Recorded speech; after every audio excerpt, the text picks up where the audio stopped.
आप देख रहे हैं हमारा खास पॉडकास्ट शो जागो मनुष्य। इस शो के जरिए हमारे खास मेहमान संतान दल के प्रेसिडेंट शंकर सरकार जी आप सभी को प्रकृति व ब्रह्मांड के प्रति जागरूक करेंगे। इस शो में बात होगी धर्म की, राजनीति की, जाति की और तमाम उन मुद्दों की जिन्होंने लोगों को बांटने का काम किया है। हमारे जन्म सिद्ध अधिकार के अनुसार इस प्रकृति के सभी संसाधनों पर सभी का समान अधिकार होना चाहिए। इन सभी विषयों पर देखिए हमारा ये खास पॉडकास्ट शो जागो मनुष्य। आसमान ये हमारा धर्म का जरिया है, वो सभी को सैल्यूट करके उनका आदर्श, उनका नीति, सैक्रिफाइस, उनका जो कॉम्प्रोमाइज, वो हमको सीख लेना चाहिए। जो आसमान है जिसका नाम राम नारायण नाम है, याद करो ना। याद करने से वो आता है, बात करता है और सब समस्या का समाधान करता है। सब इंसान समझदार का चीज से बना। पानी समझदार है, हवा समझदार है, धरती समझदार है, सूरज समझदार है, कर्म भी रहे सब। आसमान हमारा आदि पिता माता है।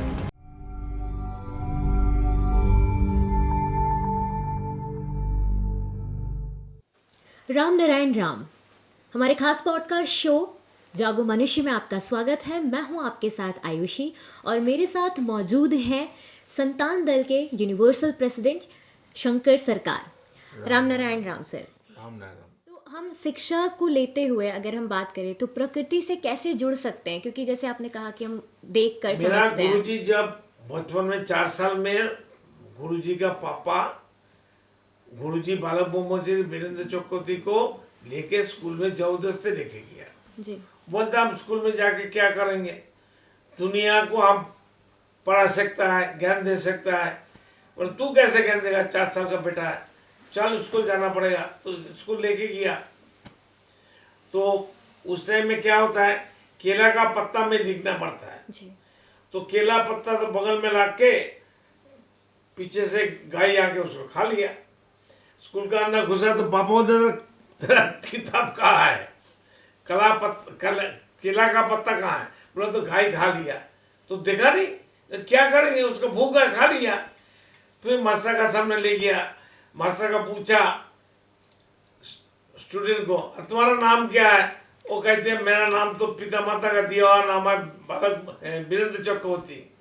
हमारा असली नाम तो ना आपको मालूम है ना हमको मालूम है, हमारा असली नाम बाद में हम बताएंगे। तो मास्टर ने गुरुजी को, बच्चा गुरु को पूछा, नीति सुधा बानन बताओ, नीति सुधा। तो गुरुजी कहते हैं, बच्चा गुरुजी कहते हैं, अरे मास्टर जी आपको तो नीति सुधा बानन मालूम है, स्पेलिंग मालूम है, हमको क्यों पूछते हैं? आप बोलिए आसमान में तारे कितना है, इसको गिनती करके हमको बताइए ना। अभी ये गुरुजी का 4 साल का उम्र में खेल है। गुरुजी मास्टर का कहते हैं, मास्टर जी आप आसमान में कितना तारे हैं उन गिनती करके अभी आप बताइए ना मेरे को। आपसे जानना चाहूंगी आप कब प्रकृति से जुड़े? हम तो प्रकृति से बचपन से ही हमारा प्रकृति पर ध्यान था और वो कॉन्सेप्ट लेके ही हम जन्म लिया, सब इंसान जन्म लिया। बीच में समाज का जो संस्कार था जी। वो हमको बहुत डिस्टर्ब कर दिया। तो मेरा जीवन में हम तो पहले मेरा पापा फ्रीडम फाइटर था और हम उल्टा, वो फ्रीडम फाइटर मतलब कांग्रेस था। फ्रीडम मिल गया, कांग्रेस पार्टी छोड़ दिया, बिजनेस करना चालू किया। तो हमने स्कूल कॉलेज में कम्युनिस्ट पार्टी का कॉन्सेप्ट आ गया, साम्यवाद होगा तो हमको बहुत खुश हुआ, साम्यवाद आ जाएगा, सबको बराबर हक मिलेगा नेचर का माफिक। तो हम कम्युनिस्ट पार्टी किया, 7 दफे जेल में भी किया, 67 साल, 69 साल, 70 साल, 72 साल, 74 साल, इतना दफे जेल में गया। जेल घूम के आए। ऋषि अरविंदो है ना, एक जीवन में एक बार जेल में गया, इतना बड़ा ऋषि बन गया। तो हम तो 7 बार जेल गया, तो हम कितना बड़ा ऋषि बन गया, सोचो ना। जी। वो एक क्लास पास है, हम 7 क्लास पास है भाई जेल के अंदर। तो हम जेल में घुस के हम देखा जेल के अंदर क्या हो रहा है, वो बताने का नहीं है, जरूरत भी नहीं है समय बर्बाद करने का। जी इसलिए नेचर से ही हमारा प्रेम बचपन से ही था। जी हम एक दफे गर्मी का टाइम सो गया था, मेरा पापा बोलता पापा का साथ आदमी हम सोते थे, जी तो एक चटाई को डाल दिया और एक गीला कपड़ा से उसको साफ कर दिया, करके हमको बोला आजा बेटा सो जा। हम सो गया, ऐसे सो के आसमान का तरफ देखा। उस टाइम क्लास 4-5 में पढ़ते थे। देखा अनगिनत तारे, अरे बाप रे बाप। उस टाइम हमको एक झलक चिंतन आया था, इतना अनगिनत तारे कहाँ से आ गया, किसने बनाया।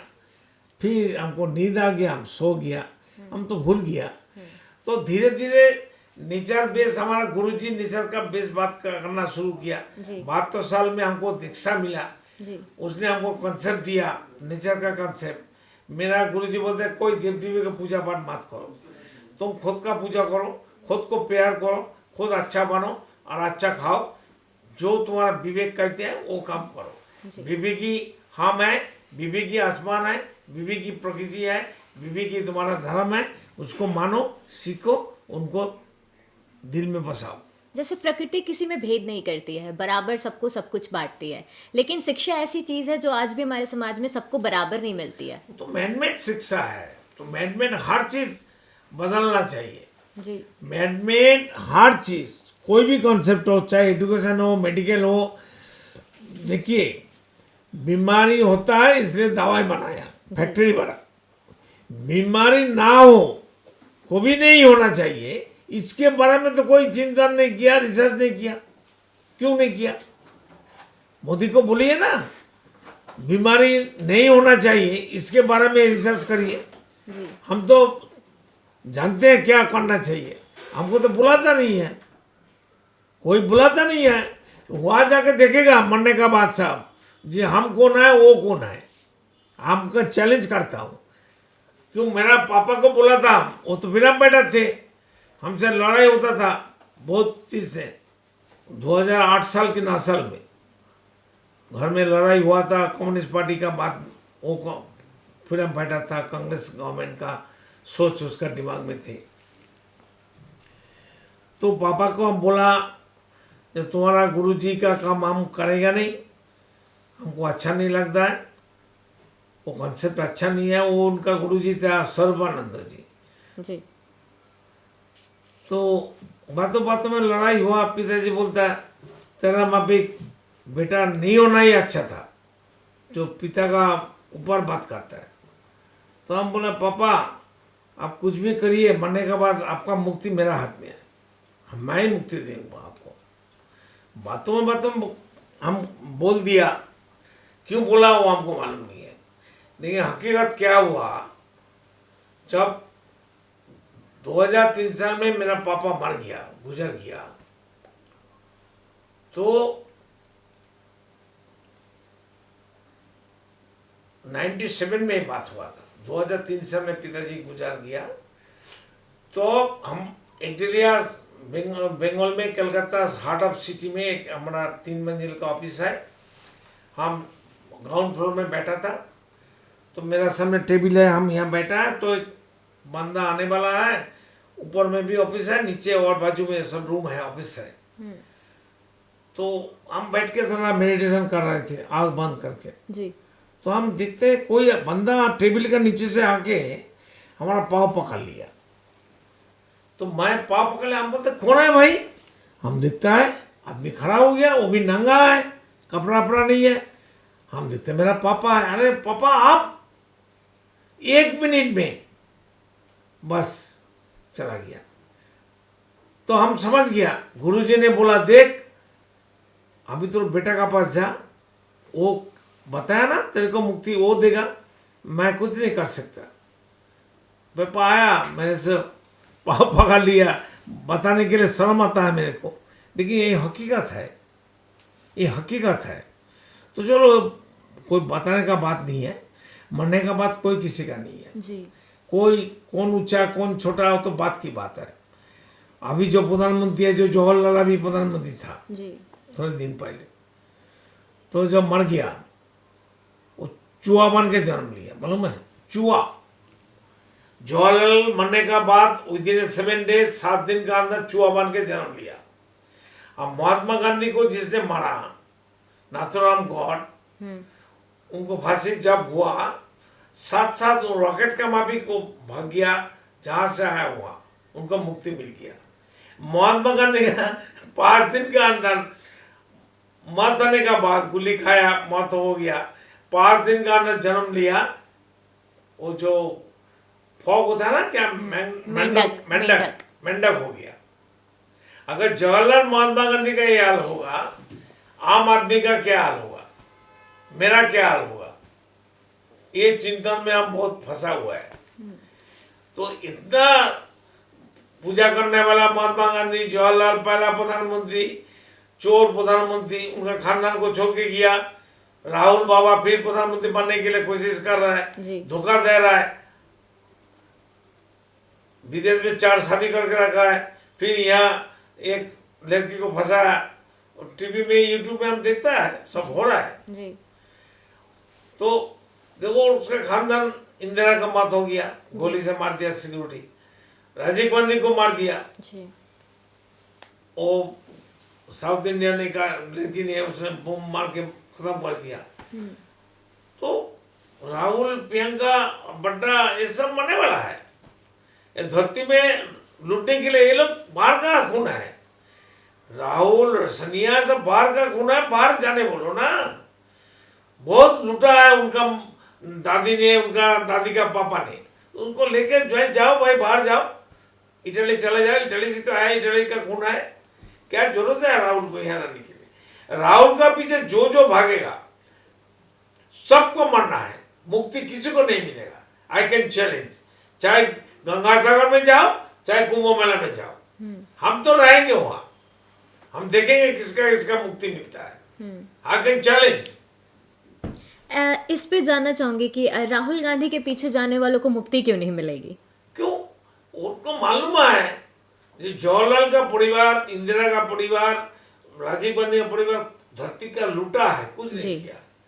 क्यों उसका पीछे भागता है? पढ़े लिखे नहीं है, आम इंसान। कांग्रेस का जितना बंदा है सब चोर है जी। फिर दोबारा चोरी करने के लिए अभी तक जिंदा है। कब हमारा पार्टी पावर में आएगा, फिर हम दोबारा चोरी डकैती करेंगे, लूटेंगे, पब्लिक का मनी खाएंगे, विदेश में रुपया भेज देंगे। यही तो करने के लिए बैठा है जी। सेवक तो नहीं है कोई। बीजेपी पार्टी में भी सब अच्छा नहीं है, उसमें भी बुरा घुस गया जी। अगर मोदी उसको लेके ज्यादा दिन चलेगा, मोदी भी मरेगा जी। प्रकृति और मोक्ष, इसके बारे में जानना चाहूंगी।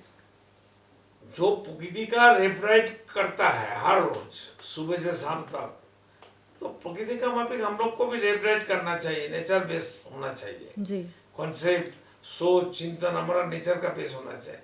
नेचर में कोई भेदभाव तो नहीं है, कोई मनमानी नहीं है, वो तो सेवक है। तो हम कहाँ से मालिक बन गया, सेवक नहीं बना? ये तो सोचने की बात है। देखिए आप, हम सब कितना अच्छा सा कपड़ा पहन के बैठे हैं जी। ये कपड़ा की क्या जरूरत है? पेड़ पौधे का कोई कपड़ा नहीं है, सूरज कोई कपड़ा पहन के नहीं बैठा है जी। गंगा मैया कपड़ा नहीं पहना है, सब जगह नंगा होके नहा रहा है गंगा में। क्या जरूरत था?